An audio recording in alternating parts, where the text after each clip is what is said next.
tell you about. Introduce a very good friend and colleague, Robert Holsey, and this esteemed panel of experts to discuss add-ons in the open platform. Robert, I pass the virtual mic to you. Thank you, Janine, and hello, everyone. Welcome to our panel, Add-Ons and Open Platform. This changes everything. I am thrilled to have this team of experts, this panel of experts, to talk to you about how the introduction of JavaScript and our add-ons is going to change everything about how we do development on the FileMaker platform. Now, we're joined here today by Ernest of Proof Group, Todd Geist of Geist Interactive, Claus Lavendt of DataManix, and Cris Ippolite from iSolutions. Now, I'd like to kick things off by asking our panel a question about add-ons. And we've talked about how this changes everything from how we do development, how we interact with customers, and I'd like to hear from their perspectives of why they believe that's the case. And I'd ask Claus if you could kick us off here, making sure that you unmute your mic. Sure. Thank you, Robert. And actually, thank you to the entire team at Claris for bringing add-ons to our platform. This is truly groundbreaking. I'm not sure if everyone really comprehends how groundbreaking this is. A lot of the innovations that has happened to our platform over the years has been coming from the community, modules or plug-in features and so on, and then eventually they ended up as native functions in the platform. But this add-on feature is really groundbreaking and something that is coming directly from the engineering team at Claris. And the reason I'm really happy about this is every single day we try our best to help our customers being more effective and optimize their workflows. So that's what our work is all about. We are trying to solve problems. We are trying to optimize workflows. But are we optimizing our own workflows? Do we take our own medicine? And writing code better and easier and reuse code is something where we now have a great tool to build these add-ons where we can reuse code. So one thing is to have JavaScript widgets or other fancy features in our apps, but where I really think this is going to be a very powerful feature is where we begin to code smart instead of doing everything over and over again. So building small modules that we can insert into our own code. And of course, we can share that as well throughout the community. This is truly groundbreaking in my opinion. Cris, could you jump in here as far as, you've been a leader in the training space for Claris for quite a while. You're running iSolutions, so you've got a fairly large development team that you work with. How does add-ons fit into both, sort of how your development team will be working moving forward, and thoughts on how add-ons from a training perspective, as you're bringing new developers into the platform, how that changes? Yeah, that's interesting. Thank you, Robert. I'll address the training thing first, because it's people come to myself and others in our community for training, and I think the reason that they're doing it is because they're inspired to do something with the platform. Whether they know nothing about it or they know something about it, they're inspired. And to me, I really want to show them all the cool stuff that we can do. I spend a lot of time in my live classes showing how to integrate JavaScript into workflows and kind of trying to continue inspiring folks. But in all honesty, certainly we could get tripped up in how potentially complex it can be, what the overhead is to if I focus on JavaScript integrated add-ons, for example. While those are very complicated to do, they've always been worth the effort. And so when I get into a training situation with folks and they're inspired, I don't want them to be, sort of distracted by the fact that, oh, I want this functionality and it's so cool and I'm so inspired by this. But wait, how do I do this? And so to me, it's very much about being able to take that entire functionality, continue being inspired by the stuff, integrate it into their own things while they're just sitting there in a classroom even, without having to really be encumbered by the overhead from a coding standpoint. So while the modularity of this is amazing to me, I think really the fact that people can be inspired and integrate and then move right on to the next inspiration like moments later is what I think is probably one of the coolest hidden features about add-ons in the platform now. Yeah, I love that, and that's really what we're trying to get at, where folks don't have to think too much about how to solve the problem that they're, from a technical standpoint, and really just focus on solving that problem so that they can get on to the next level of issues.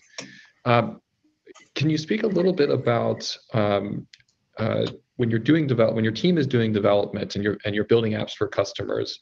Does add-ons change your approach to that? Like if a customer comes in with a set of requirements, does add-ons give you an opportunity to sort of snap these things together and build to what the customer is asking on the fly?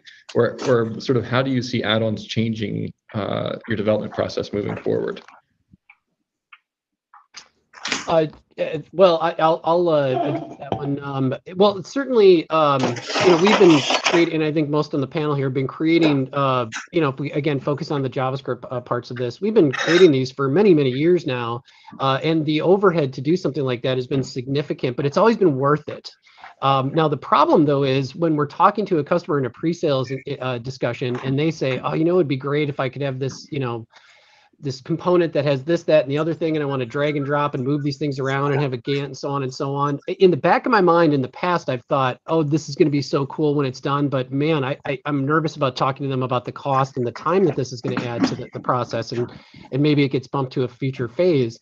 Now we can have these things more modular, take a couple of these things off the shelf and bolt these things on and continue to have the customers be really excited about the final outcome. Rather than what it takes to actually get there. So it'll certainly be different moving forward in that regard. Ernest, from your perspective, what are you seeing with add-ons? Have you had a chance to play with them at all? Sort of, what are your visions for add-ons moving forward? Yeah, thanks, Robert. Look, I think that there's always been a tension in the community where you want FileMaker to be FileMaker, and yet you have fairly sophisticated, complex UX requirements that causes a number of us to go down these rabbit holes to build really sophisticated solutions and whatnot. And then it suddenly doesn't feel so much like FileMaker anymore. And the problem with that is that tension will always exist, right? And we've never really had an easy way to resolve that, because FileMaker needs to be more than just a productivity tool. It needs to be a space where we can bring all the richness of UI, all the intentionality of design into the platform, right? So what I see today is this real possibility. When we built Spark so many years ago now, I think almost 8-9 years ago, the integration of Spark into a new environment was expensive. As modular as it is, it was really expensive. And Todd can speak to this too with modular FileMaker. We've been playing with this idea of modularity for a long time. But still, when it comes down to it, the integration of a new FileMaker component that's modular, complex, is until today fairly expensive, right? So what we're seeing here is really a huge leap forward where the cost of implementation or re-implementation is now almost zero. And that's a very, very big deal. The efficiencies of scale that provides, the ability for us to, as you say, not think about the process of integration, but really focus on the user experience itself and the fidelity of the data model or the architectural requirements or the user requirements and whatnot. That is where the energy needs to go, and I think this is where we're headed. So I'm super excited. Yeah, you mentioned it. I think it would be good to hear from Todd, and Todd was leading the way with modular FileMaker. I think that went up like 7 years ago or so. So I mean, Todd, you've been sort of pounding the pavement for this approach for a long time. Just your perspective on these first steps that we're taking of true modular design in FileMaker. Yeah, as everybody said, it's really important. I've been trying to think about building things this way for a long time, because when I'm approaching a custom software project, I really don't want to do undifferentiated heavy lifting. So in other words, I don't want to do a lot of work to do the same thing I'd have to do in another application that provides no actual custom value to the customer. I don't want to do that. So we've always tried to build things very modularly, but really the only sort of true module that we had outside of plugins was a whole file. And in fact, that's how we ship some products. So LedgerLink, our QuickBooks integration product, is a whole file that you have to drop into your system to and then hook up to make work. And so what this represents is the first thing that's smaller than a file. So we can now take a chunk of functionality and basically just inject it into a file and use it. And that brings up a lot of benefits. And we talked about undifferentiated heavy lifting. We talked about spending the effort where it's required. But a couple other things that are super important is that the more often code is used, the better it gets. The more bugs, the more edge cases are ironed out. And when you have the ability to share code, that means that code is executed more and more times. So more and more bugs are found. So over time, if you're building things in a modular way, those modules, those add-ons, those chunks of functionality can get better and better and better and better. Where if you have to rewrite something from scratch every time, you're basically starting over with all the bugs that are going to come from trying to write anything from scratch. But if you can reuse stuff that's already been used, the bug load is much lower. And that is also super important. We really don't want to be spending time on getting the Stripe API hooked up. I mean, good Lord, that really only needs to be done once in FileMaker. Like it really does. I saw one of Todd's sessions we just need where to he was get trying that to stuff do done, this, packaged up, so we can share it out. And he basically, so it's a huge when I day, first obviously saw one it, that I thought, I've been thinking about for a long I time. do not have 6 and weeks to super build a excited to field see what people and get it start to to do hook with up this and now. work because How do he we have was this so capability? obscure.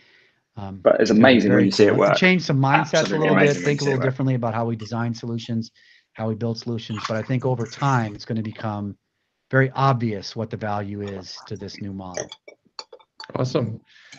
Changing topics a little bit, a big part of this is also our JavaScript integration. And clearly there's a win when we combine the two, and as we've talked about, making that available to all developers, and that even those that don't need JavaScript. But we're already seeing there's interest around JavaScript, finding people that already know JavaScript.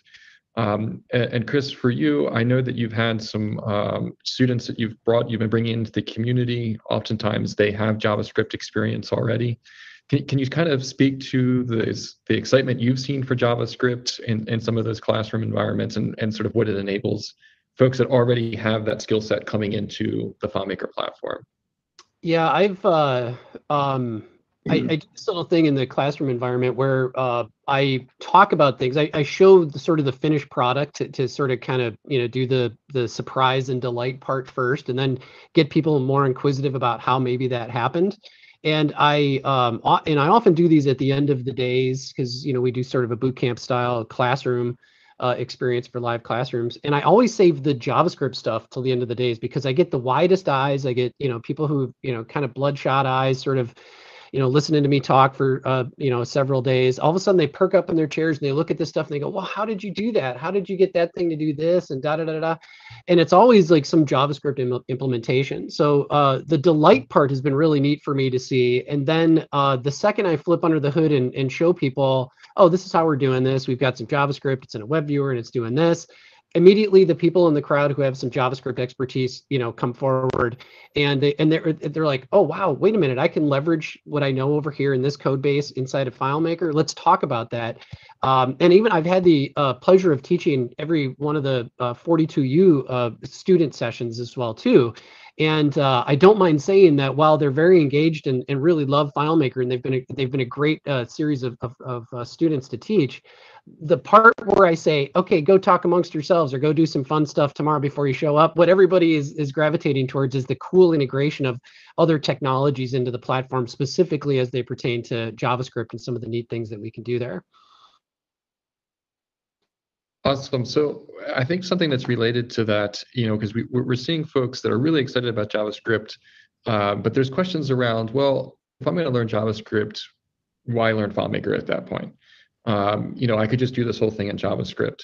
Todd, I saw that smirk that you just made there. Maybe you can speak a little bit to why JavaScript together with FileMaker is so powerful? Yeah, so that's a great question. So there's a lot of things that you can only do in JavaScript in terms of a FileMaker experience, and we've seen all those great things that are showing up. But try to build a form. Just try to build an HTML form with validation, and you will discover very quickly why FileMaker still has a very big part of our business. It's actually very challenging. So if you're building applications that have a lot of data entry, that have a lot of forms and list views and the kind of things that we've typically been building for years and still make up a huge chunk of any application, that's actually pretty challenging to do in a JavaScript environment, even using some of the frameworks like React or Vue or whatever. Yes, you can do it, but there's really, it's being able to design a layout in FileMaker and design a layout in JavaScript is really night and day in terms of how fast you can do it, and in terms of like doing all the field validation, getting the form bound to the database in the back end, all of that. So it's the data binding, really that core piece of the data binding that comes for free in FileMaker. That is a tremendous amount of work to do in the JavaScript world. You don't get any of that for free. So there's definitely a reason to do that. And the other thing is that, if you're building a JavaScript app, it doesn't care how you're building it, you need a database. And FileMaker is a perfectly great database to build applications with, whether or not you're embedding it in the file, like we've been talking about with these add-ons, or just building custom web apps. It's a great database.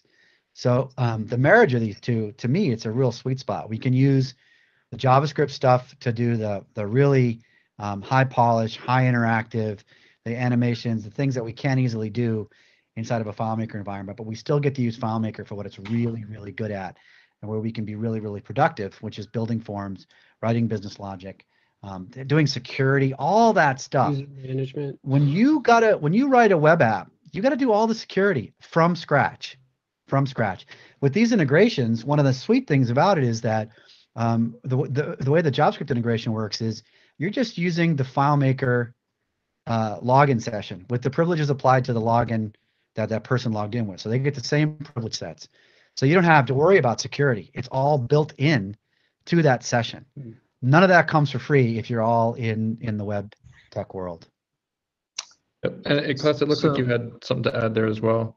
Yeah, I just wanted to say that I think a lot of people that are developing on the FileMaker platform are more creative-minded. At least when you ask around this, there's not many very hard coding people, C coders or JavaScript coders. To me, that's a totally different. I use the terminology: are you a programmer or a developer?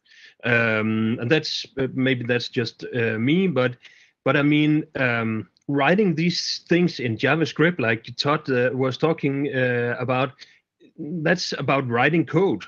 And I mean, in FileMaker, drag and drop elements and connect the dots.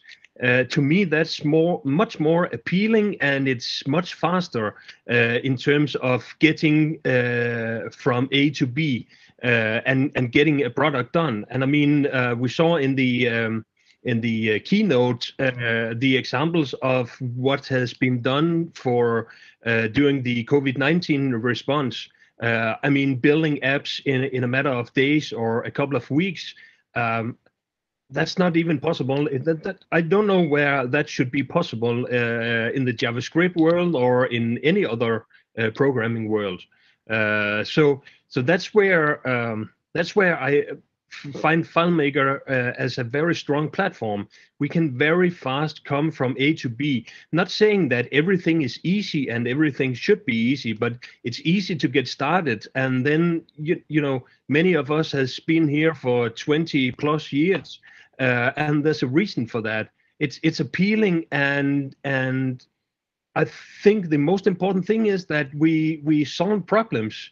We get stuff done, and that's very satisfactory, at least to me. So I'm not much of a code person. I can do the code, but I don't find pleasure in writing code like a JavaScript code or C# or whatever language we're talking about. So I'm so glad that the engineers at Claris has that pleasure to write that code. Then we can just use the tools that are provided, and there's always a workaround, and now we just got some greater tools for the JavaScript implementation or integration.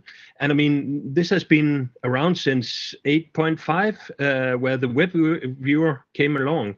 So we've had this capability for a long time, but we just needed that real integration between the web viewer and the FileMaker app, and now we got it, and now everything has just become much greater and a bigger pleasure to work with, because we omitted these things. There's a very, very long tail of business problems where FileMaker is uniquely qualified to handle, right? And that is the problem of constant business innovation and constant change. As COVID has really shown us, businesses that were having to move from analog to digital and then from digital to better digital. I mean, the speed of innovation is really all about adapting, right? And we're accustomed to thinking about software development as this, app store type process. Like you build a thing, it's static, and then you have a certain degree of market economics and scale to kind of make that viable.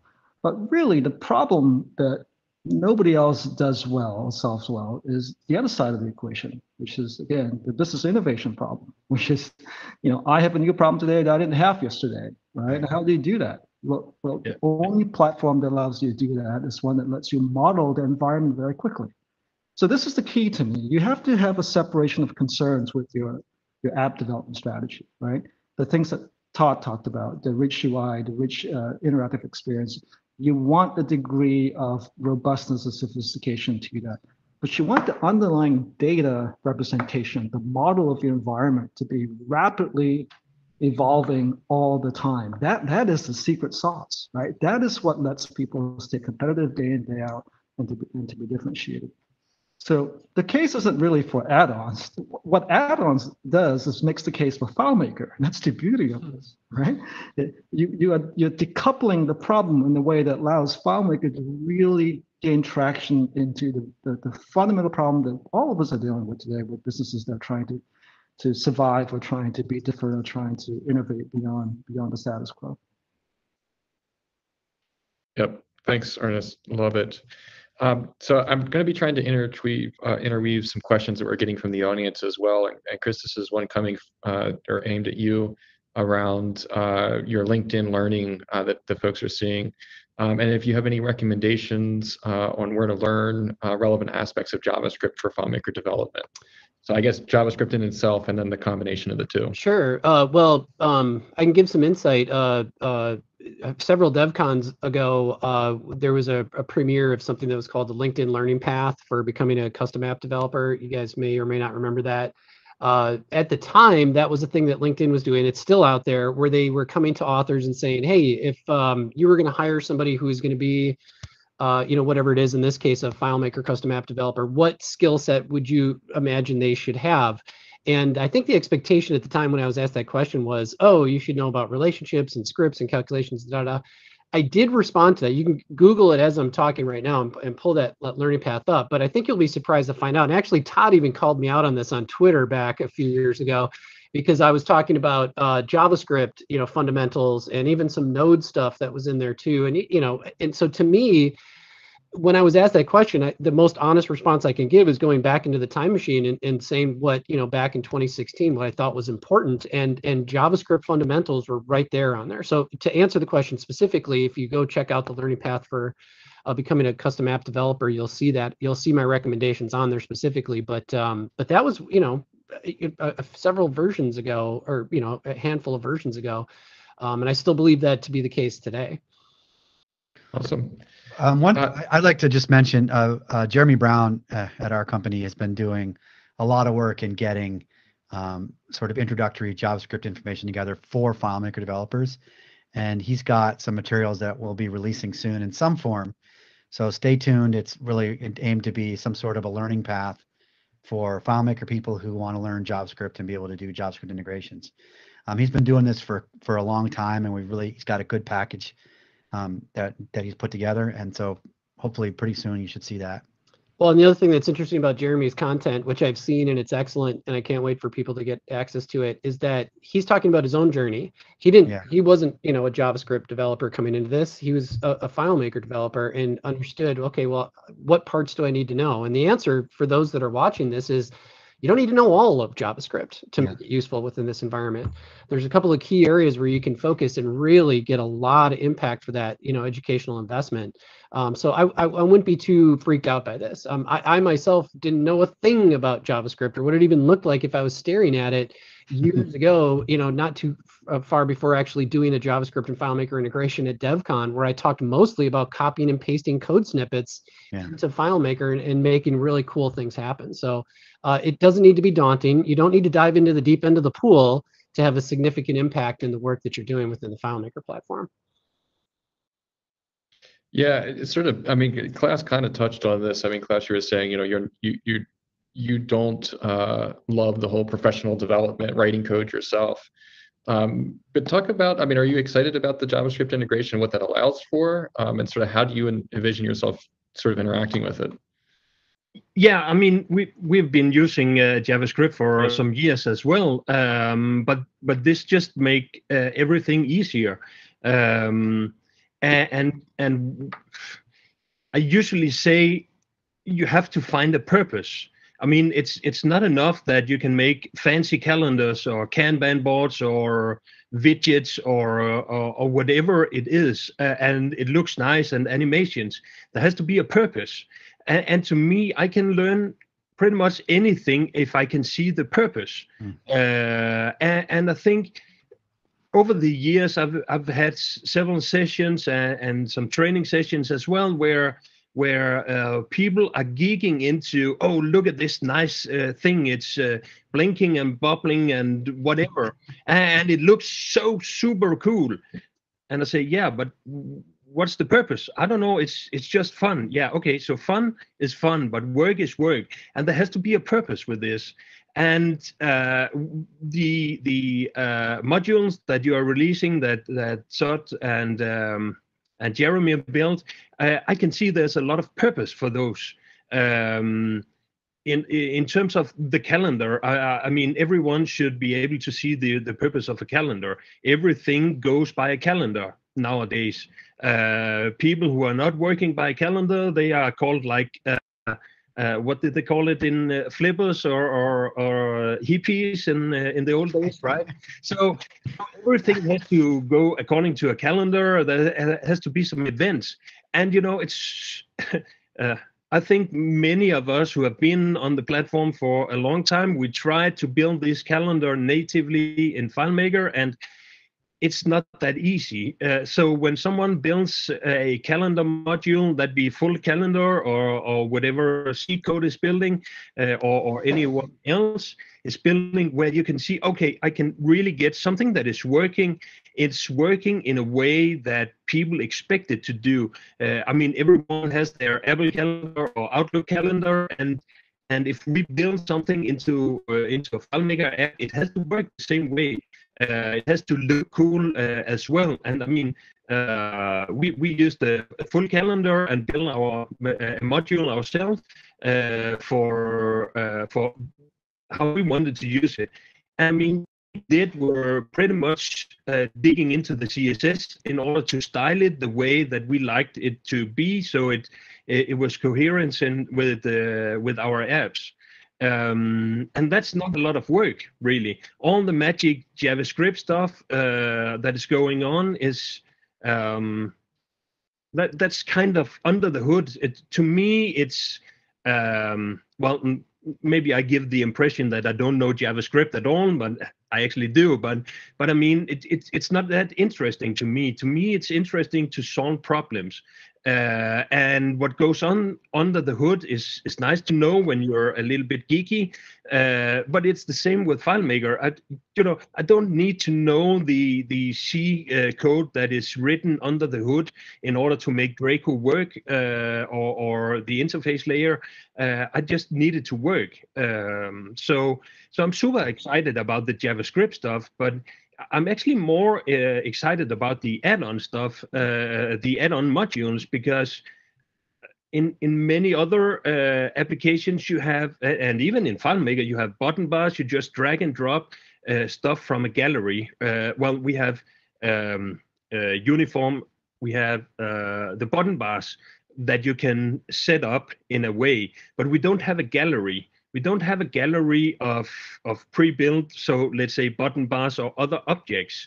But now we can do that with add-on modules. And I think that's super cool. And like Todd said, it's also about ironing out all the bugs. And the more you use the code, the more you reuse the code, the better code you can build. And I mean, starting from when you build a context module for contacts, when you have done that 10 times, you start wondering, how can I make this smarter? I mean, that's what we do all day. We try to make our customer work smarter, or basically do as less as possible, so they can focus on doing something smart and making their business even better, right? So everything we can do with our systems and our apps that can take away manual labor from them, that's awesome. And I mean, I also think there's some cultural differences. The COVID-19 seems to have hit really hard in the US. Well, there's of course on the health stuff that is bad, but on the other side, it's forcing a lot of companies to think different, right? Because you have to move, you have to change your way of working. I come from a small country, and just in the city I live in, back in the 80s, there were maybe 20,000 people who were doing clothing. And basically over 1 to 2 years, all those jobs vanished completely. So there were around 20 or 30,000 people who needed to find another job. And they did. We created different jobs. So being in a small country, we have been used to having to adapt really quickly. And that's also why I like the FileMaker platform. That's also why I'm even more excited about the add-on modules, because it makes it easier for us to help our customers move even faster. And like you said, Ernest, yesterday I had a problem. Today I have a new problem, right? And you have to solve that really quickly. When I see other platforms like some very big enterprise systems, especially, it's not possible to move fast. And then when we get a call and say, I have a new problem, I need solved. When can you be done? Well, if there's nothing in the calendar, or maybe tomorrow, or already, or next week. So within this year, sure. And that's totally different time frames, and that's where I really like this stuff, and the platform as well. And that's where the add-ons really really can shine for everyone in the community, no matter if you're really advanced or if you're a new one on our platform. You can get some cool stuff like what Todd built and other in the community, but you can build your own, and you really should do that. Yep, I believe me, totally agree there. And sort of again, building off of that, we've talked a little bit about this add-ons being our first step in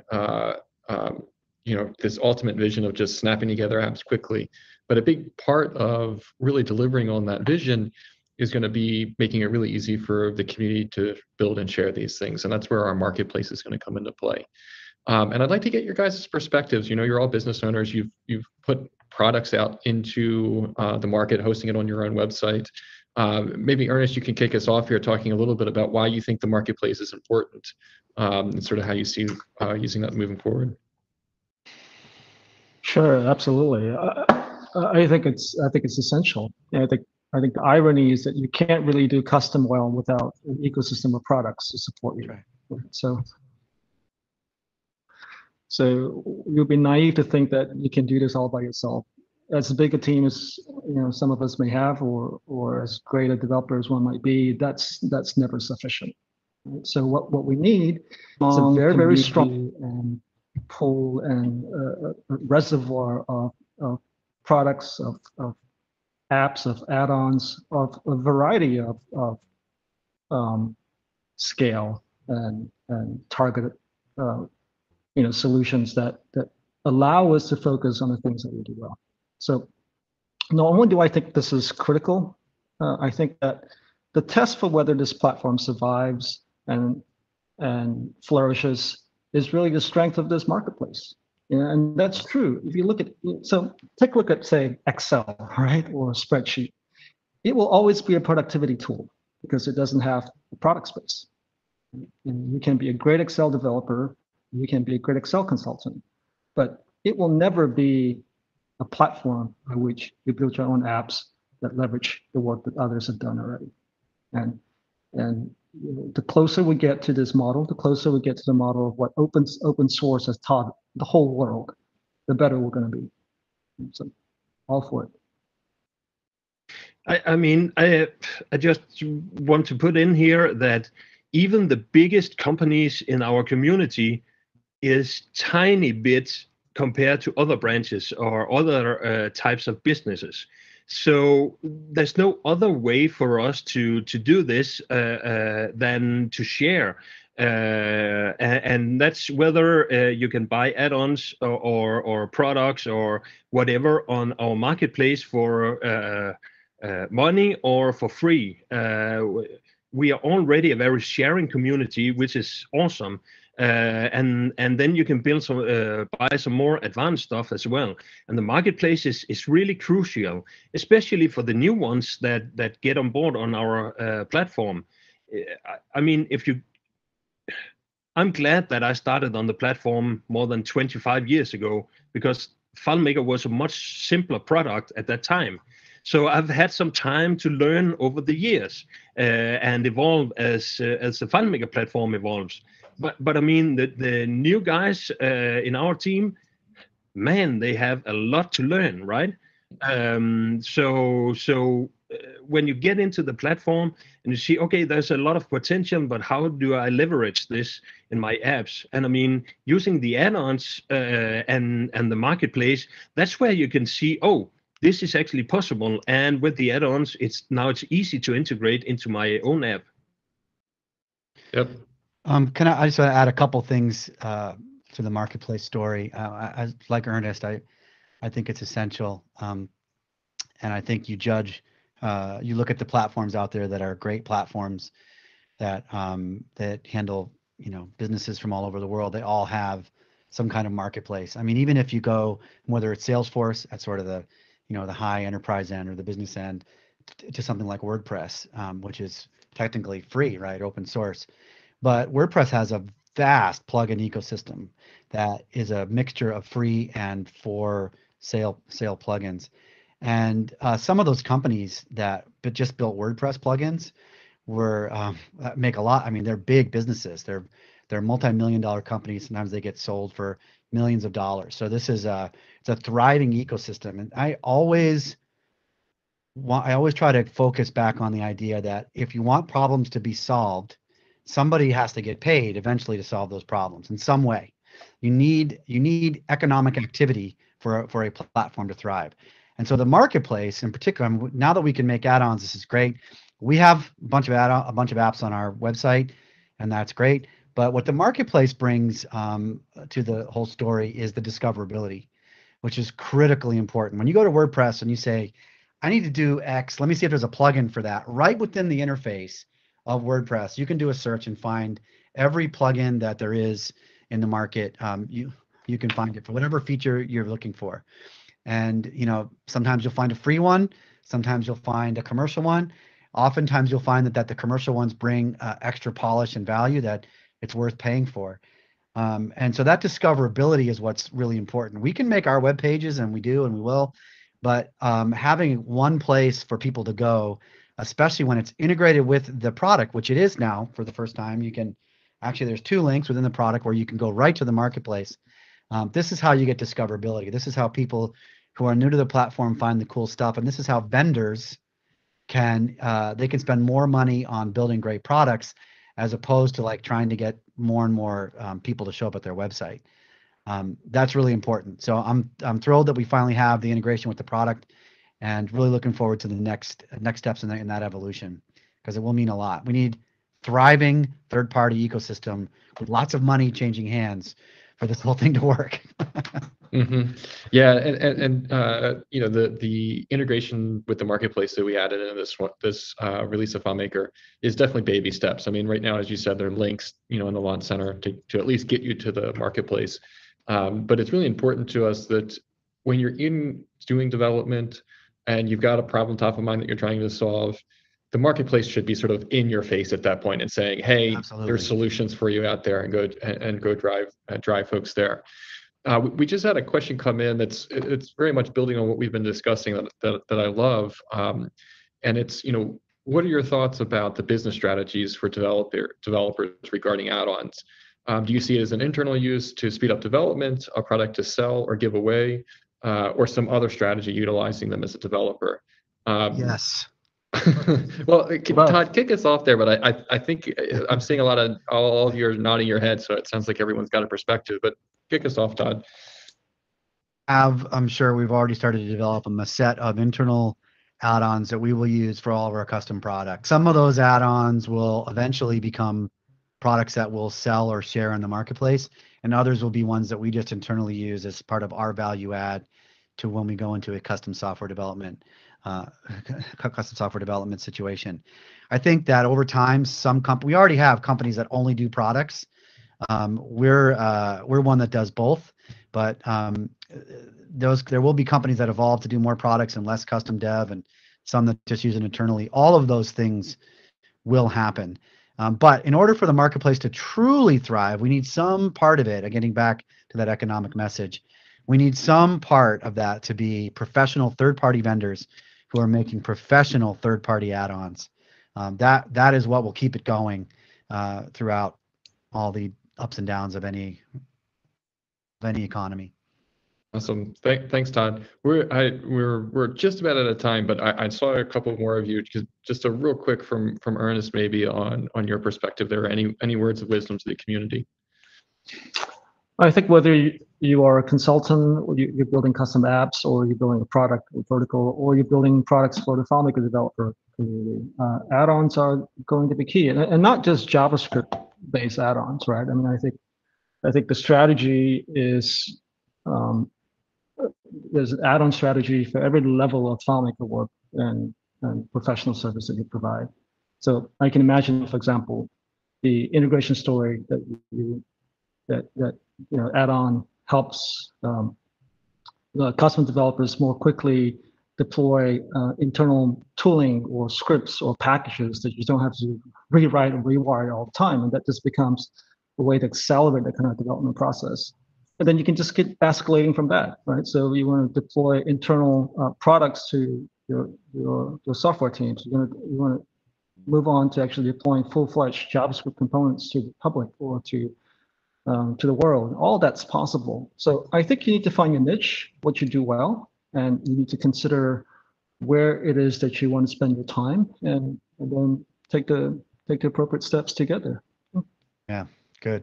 Awesome. Thank you. So look, thank you everyone on the panel. This was a really great conversation. We probably could have done this all afternoon.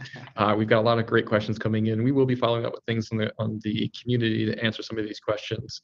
But thank you all. Claus, especially, I know you're joining us sort of late in the evening from the other side of the pond. But everyone on the panel, everyone that's called it or been listening in, thank you. I hope you join us in 15 minutes for our next panel. where we'll be looking at performance optimization for FileMaker and FileMaker Cloud. So thank you, everyone, and enjoy the rest of Engage. Thank you. Thanks, everybody. Thanks. Bye-bye.